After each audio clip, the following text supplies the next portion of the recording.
Bienvenidos a nuestro programa Detrás de la Noticia en RT, un espacio de análisis, debate e investigación sobre los acontecimientos de nuestra América que no cubran en otros medios de comunicación. Comenzamos. Han dicho que es la tercera guerra de los Estados Unidos. La lucha contra el narcotráfico en México se ha convertido en una prioridad para la seguridad y defensa estadounidense.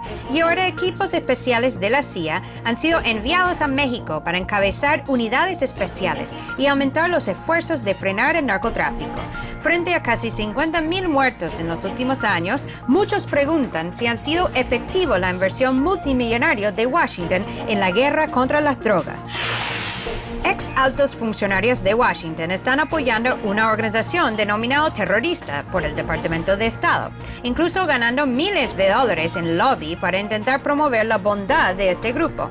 El Mojahedin-e-Khalq, MEK, una organización iraní responsable por el asesinato de militares y diplomáticos estadounidenses, ahora parece ser el mejor amigo de personajes como el exalcalde de Nueva York, Rudolph Giuliani, y el demócrata Howard Dean.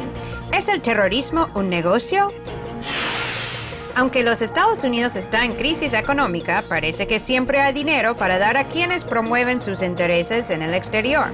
Así es el caso con los grupos antichavistas en Venezuela, que cada año reciben millones de dólares de las agencias de Washington para promover acciones contra el gobierno de Hugo Chávez. Ahora Obama prepara un mínimo de 20 millones de dólares para la oposición en Venezuela en 2012, mientras recorte los servicios sociales del pueblo estadounidense. Algunos lo llaman la tercera guerra de los Estados Unidos. La lucha contra el narcotráfico en México se ha convertido en una prioridad de seguridad y defensa del gobierno de Estados Unidos. Y eso lo evidencian los 1.4 mil millones de dólares que está invirtiendo Washington en la llamada Iniciativa Mérida, la lucha contra el narcotráfico en México, más miles de millones de dólares del Pentágono, que también están siendo orientados hacia este fin. Ahora, los muertos en los últimos años a causa de la guerra del narcotráfico en México han llegado a un punto de hasta casi 50,000 muertos. Un incremento ya bastante contundente en la violencia en esta guerra de drogas en México, que también está ya cruzando la frontera estadounidense. Muchos preguntan, entonces, con tanta inversión en estos esfuerzos de lucha contra el narcotráfico, ¿por qué sigue aumentando entonces la violencia y sigue también aumentando lo que es el tránsito de drogas desde el sur hacia el norte, o sea, desde Sudamérica vía Centroamérica, más que todo ahora vía México a Estados Unidos? Se habla de incluso 80% de lo que es el narcotráfico regional ahora está siendo controlado por los capos narcotraficantes en México. Uno de los grandes problemas aquí, por cierto, es justamente el consumidor insaciable que existe en territorio estadounidense. Vean más a continuación. Un récord de sangre derramada. Más de 10,000 personas han muerto este año en México en la batalla contra los carteles del narcotráfico, según datos de la prensa nacional. La violencia alcanza niveles sin precedentes en la historia mexicana, desde que en 2006 el gobierno de Felipe Calderón empezó su intensificada lucha antidroga. Al mismo tiempo, el mandatario mexicano reconoce que la agresión se terminará tan solo cuando se asfixien las finanzas de los capos y se erradique la demanda de estupefacientes. Naciones Unidas debe continuar impulsando el Tratado Internacional sobre Comercio de Armas, y hay que afirmarlo, mientras sigan existiendo consumidores de droga dispuestos a pagar decenas de miles de millones de dólares por sus adicciones o preferencias, este financiamiento a la actividad criminal seguirá teniendo ahí su principal fuente. Varios estudios indican que es Estados Unidos el principal comprador de narcóticos en el mundo. Los datos de la ONU demuestran que casi 40 millones de norteamericanos consumen drogas al año. Por lo tanto, Washington, al igual que México, asume la lucha como uno de sus principales retos. Desde 2008, los gobiernos de ambos países están realizando una iniciativa conjunta llamada Plan Mérida. Durante este periodo, el Departamento de Estado afirma haber entregado más de 600 millones de dólares en equipo, capacitación y otros materiales para cortar el flujo de drogas. Algunos políticos, a su vez, abogan por iniciativas mucho más radicales. Recientemente, el gobernador de Texas, el conservador Rick Perry, declaró que apoyaría al envío de tropas estadounidenses hacia México para enfrentar las bandas criminales. Hemos logrado parar los carteles de droga en Colombia solo gracias a los esfuerzos coordinados. México también podría necesitar a nuestros militares para colaborar en el trabajo de exterminación de estos carteles, para mantenerles alejados de nuestra frontera y para destruir sus redes. Tenemos que prevenir que este país fracase. En México, la propuesta del legislador tejano provocó enseguida una fuerte polémica. Varios políticos y expertos rechazaron rotundamente la posibilidad de la intervención norteamericana para el supuesto control de drogas, considerándola como una violación de la soberanía nacional. México no puede aceptar de ninguna manera una intención de esta naturaleza y confío que esas voces conservadoras norteamericanas no tengan eco ni en el Congreso norteamericano ni en el gobierno del presidente Obama. México tiene a salvo su soberanía y la va a mantener siempre y hay que hacer un esfuerzo para enfrentar nuestros propios retos. Algunos expertos creen que las palabras del gobernador de Texas, que también es aspirante a la candidatura presidencial, no son más que una parte de su propaganda electoral y no necesariamente se convertirán en acciones. Ellos consideran que una respuesta militar no resolvería el problema del narcotráfico y abogan por otras opciones. La manera que los Estados Unidos podría contribuir a la lucha contra el narcotráfico es a través de incrementar la cooperación técnica. Esto quiere decir poder formar mejores policías, mejores ministerios públicos, poder formar mejores funcionarios en México. Las drogas siguen siendo el principal factor de la desestabilización social en México.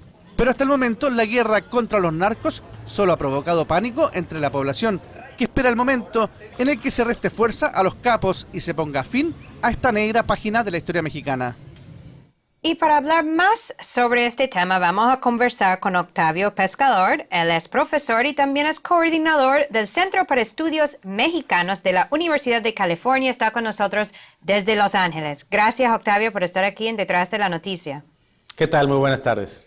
Bueno, Octavio, algunos han llamado la lucha contra el narcotráfico y lo que han sido los últimos esfuerzos o iniciativas de Estados Unidos en el caso de México, lo han llamado la tercera guerra de Estados Unidos. Y sabemos que últimamente Estados Unidos está enviando fuerzas especiales de la CIA, tanto como de contratistas privadas, para formar unidades así especializadas para combatir el narcotráfico en México. ¿Crees que esto es una buena estrategia que están comenzando a ejecutar ahora con cuerpos de inteligencia estadounidenses actuando en México?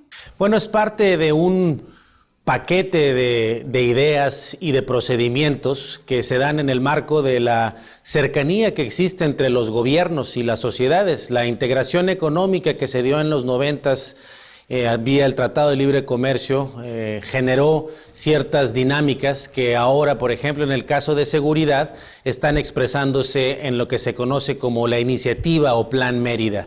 Y este tipo de acciones de capacitación son primordialmente lo que hay en términos concretos, empíricos, fehacientes de colaboración y de trabajo es capacitación. No hay intervención, no hay operación logística, además es simplemente un nivel administrativo y operativo, requiere de la inteligencia, no solo de información, sino también de la experiencia de otro nivel administrativo y de operación.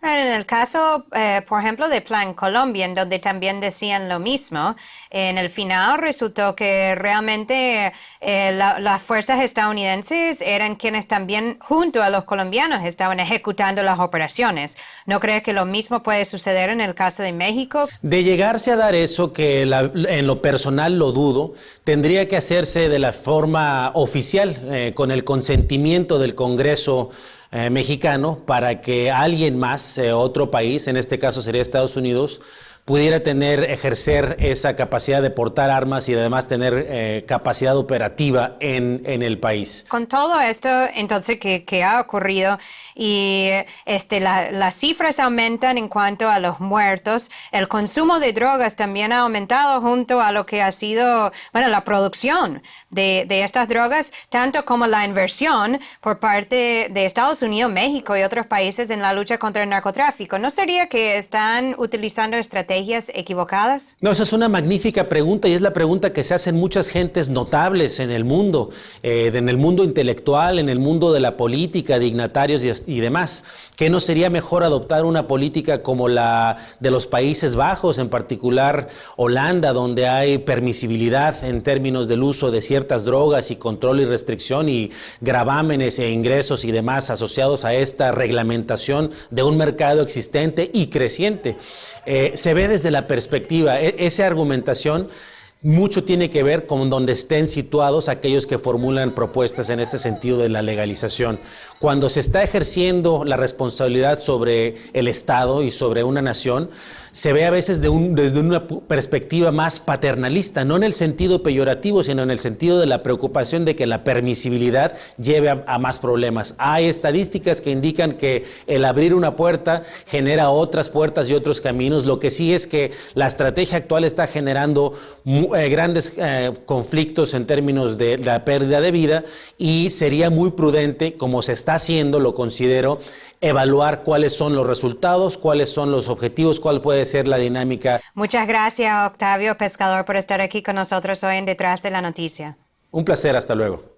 Hasta que no se enfrente lo que es el problema del gran consumo en Estados Unidos, parece que esa guerra de las drogas, la guerra del narcotráfico, no va a terminar en este momento, no va a terminar con estas nuevas iniciativas que está ejecutando Estados Unidos.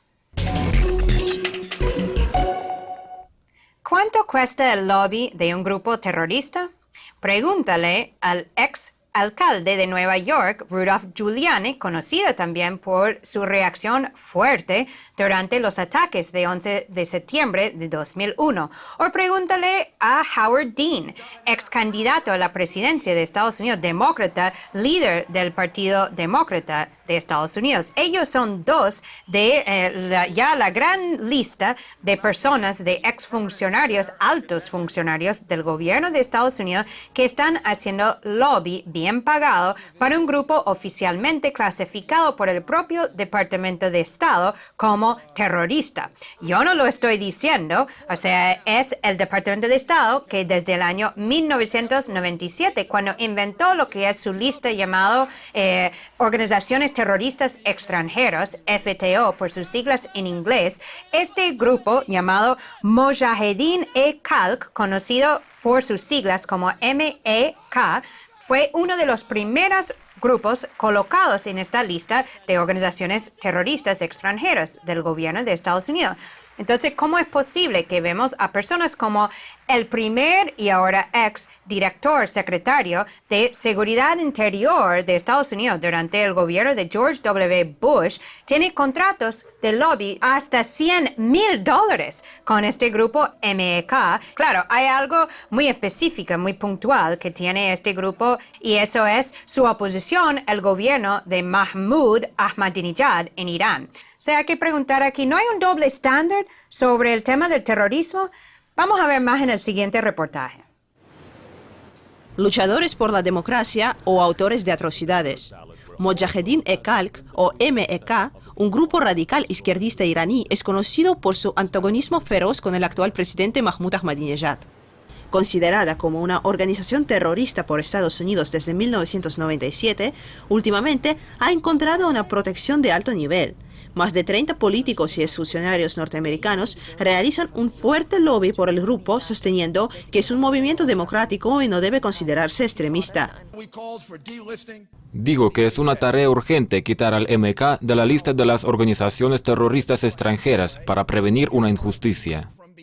Las organizaciones de derechos humanos declaran que el MEK es responsable de una serie de atentados contra los políticos islamistas, policías y cuarteles militares en Irán.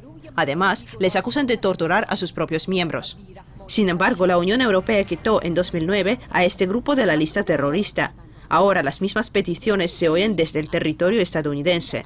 Entre tanto, la prensa revela que por cada discurso político de apoyo a esta organización se pagan miles de dólares.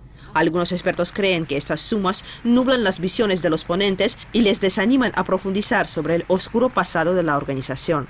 Hay muchas ocasiones cuando llaman para ver si una persona puede hablar o dar un speech en una conferencia y no se explica mucho de qué se trata. Y yo pienso que esto ha de haber pasado con muchas personas que están apoyando a este grupo en este día, es que no se han dado cuenta de la historia o de todo lo que ha pasado en los décadas pasados.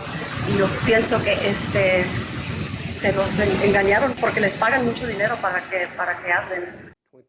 Los defensores del MEK, entre los cuales se encuentran figuras políticas de la época del expresidente George W. Bush, denominan al grupo iraní luchadores por la libertad, olvidando de que en los años 70 sus miembros mataron al menos 6 estadounidenses en varios ataques contra los militares y civiles en Irán.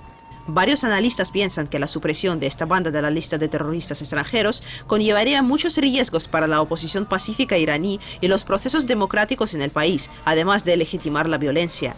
Asimismo, muchos consideran que estas acciones violan la ley norteamericana.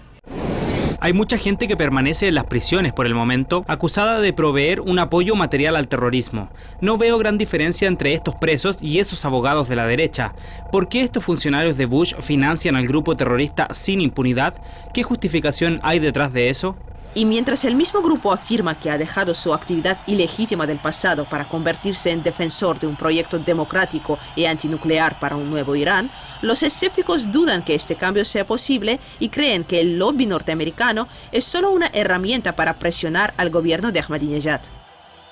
Y para hablar más sobre este tema, vamos a conversar con Carlos Barresueta. Él es analista político y también es director ejecutivo del Centro para Iniciativas Latinoamericanas y del Caribe de Miami-Dade College. Y está con nosotros desde Miami. Muchas gracias, Carlos, por estar aquí en Detrás de la Noticia. Muchas gracias por la invitación y gracias a la audiencia.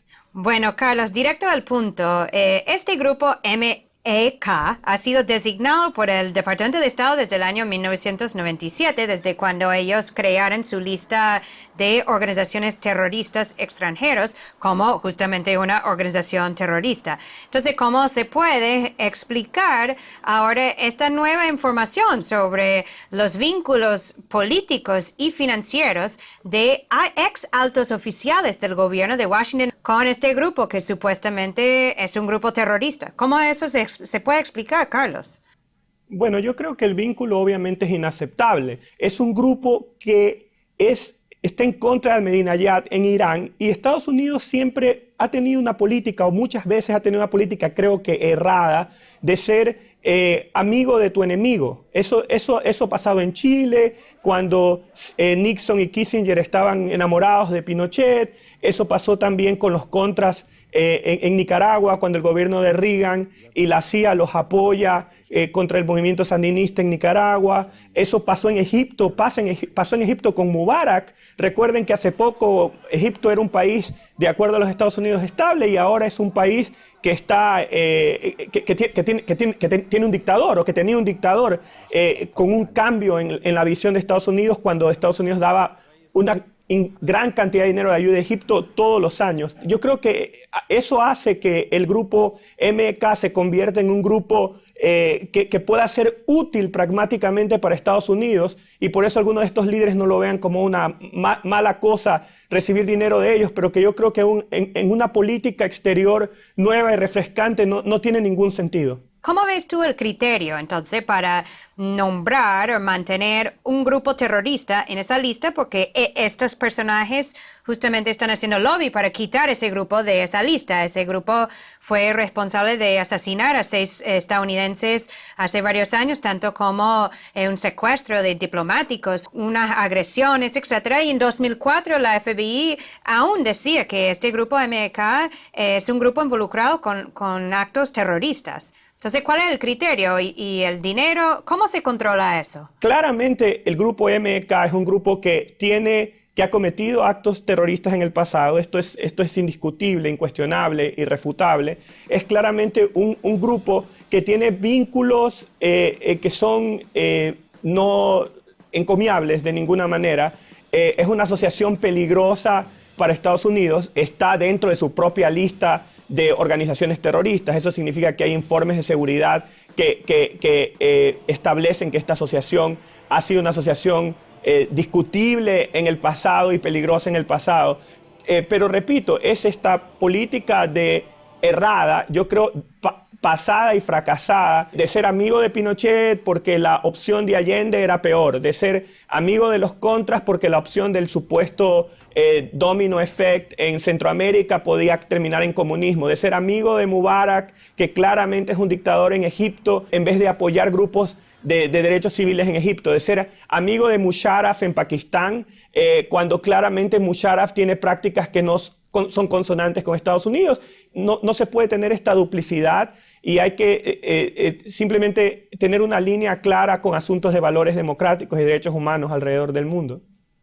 Hay otro asunto aquí, Carlos, y es el hecho de que hay una ley en Estados Unidos que prohíbe lo que es el apoyo material a una organización terrorista extranjera. Se ha interpretado en los últimos 2 años a esa ley como no solamente una ayuda, un apoyo material en el sentido financiero o de armamento, sino también hasta una asesoría o un lobby. Yo pregunto, Carlos, si ves que este caso podría caer dentro del marco de esa ley en el sentido de que estos personajes están utilizando lo que es su influencia, lo que es su postura política de peso en Estados Unidos para hacer lobby a una organización que claramente está clasificado como terrorista. Los reportes de prensa y los análisis lo que dicen es que el vínculo tiene que ser un vínculo directo.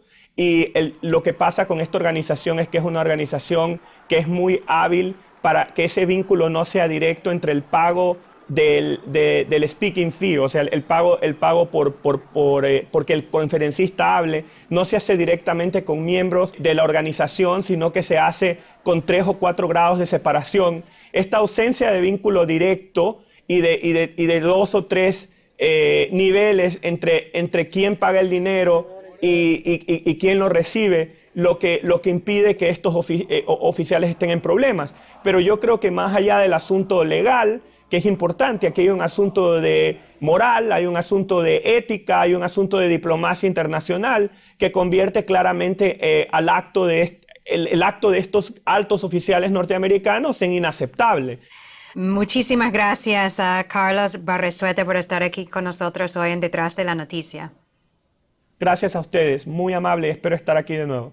Y hay otra pieza también clave en toda esa historia, es el hecho de que también MEK, organización terrorista, según el Departamento de Estado, ha pagado avisos en medios estadounidenses como el New York Times y el Washington Post con más de $200,000. Así que hay que preguntar si a estos medios están recibiendo dinero del terrorismo y luego están promoviendo al terrorismo. La crisis económica en Estados Unidos y su deuda explosiva parecen ser razones para recortar gastos a nivel doméstico. No obstante, no parecen ser razones para recortar los gastos a nivel internacional cuando se tratan de las guerras y las intervenciones de Washington en el exterior. Así es el caso con Venezuela, cuyo gobierno Washington ha estado intentando remover de alguna manera o cambiar durante los últimos 12 años, el gobierno de Hugo Chávez. Y eso se evidencia a través de una inversión multimillonaria en los sectores de la oposición para justamente crear una alternativa al gobierno de Chávez o buscar diferentes mecanismos para lograr sacarlo del poder. En 2012, Venezuela tiene elecciones presidenciales, tanto como elecciones regionales para gobernadores y alcaldes, y ya Washington va preparando un financiamiento multimillonario para apoyar a la oposición en sus campañas electorales. Estamos hablando de mínimo de $20 millones que ya están escritos, que ya están solicitados en el presupuesto del año 2012 del gobierno de Barack Obama. Por cierto, el propio presidente Obama solicitó $5 millones en su presupuesto para el 2012 para financiar a estos grupos de la oposición en Venezuela. Pero ¿de qué sirve todo este dinero? La popularidad del presidente Hugo Chávez sigue en más de 57% hoy. Ni siquiera ha comenzado la campaña electoral y la oposición no llega, ningún candidato llega, ni siquiera se acerca a 20%. Vamos a escuchar un comentario del periodista Jeremy Bigwood. Desde la Guerra Fría, Estados Unidos viene interviniendo en asuntos internos de otros países, o quizá incluso desde antes. Su mentalidad no ha cambiado. La injerencia política es una inercia burocrática norteamericana. Solemos contratar a periodistas extranjeros para que ellos cubran los eventos bajo el prisma del gobierno estadounidense. Como residente de Washington, afirmo que declarándose el bastión de la democracia, Estados Unidos no pone en práctica sus principios. Personalmente, creo que no vale la pena elaborar estas iniciativas de intervención, ya que no llevan a ningún éxito. No debemos olvidar que la economía estadounidense no se encuentra en su mejor momento. Además, esto crea un peligroso precedente para actuar de igual manera con Estados Unidos. Y bueno, ya para el año 2012 se sabe que, incluso lo dice en el propio presupuesto de Estados Unidos, presupuesto nacional, que ese dinero que ya están apartando para la oposición en Venezuela va justamente para apoyar el proceso electoral. Algo que evidencia una vez más que Washington está interviniendo en los asuntos internos de un país democrático, de un pueblo pacífico, intentando promover de alguna manera la desestabilización. Bueno, algo que realmente no debe ser aceptable porque es algo que no aceptarían en Estados Unidos. Guerra contra el narcotráfico y apoyo al terrorismo y a la desestabilización. La hipocresía de los poderosos sigue creciendo y nosotros seguiremos aquí analizando, investigando y detallando todo lo que hay detrás de la noticia en nuestra América. Como siempre me pueden seguir vía Twitter, @Eva Gollinger. Muchísimas gracias por estar con nosotros. Hasta la próxima.